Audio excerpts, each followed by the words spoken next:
the region is not that stable. The region is not that stable.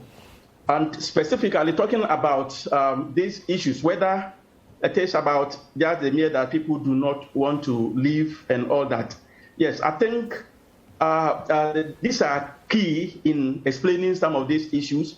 The other aspect has to also do with the failure or the inability or the failure of the African Union or the international security interlocutors in the region to hold governments accountable, presidents accountable as far as the term limits are concerned. And particularly, talking about the African Union, for example, I mean, the Constitutive Act and in particular the African Charter on Democracy, Elections and Governance proscribed the changing of term limits. And if you permit, I will just read about Article 23, Clause 5.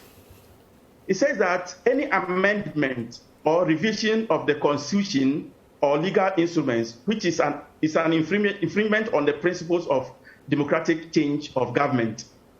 But African Union, ECOWAS, have been silent on what we call the third termism, right? So, for example, if we look at other countries, because whenever we have this type of military adventurism, how the African Union or the ECOWAS respond to some of them, in some situations, they tend to maybe accept without invoking or taking stringent measures against those who are involved.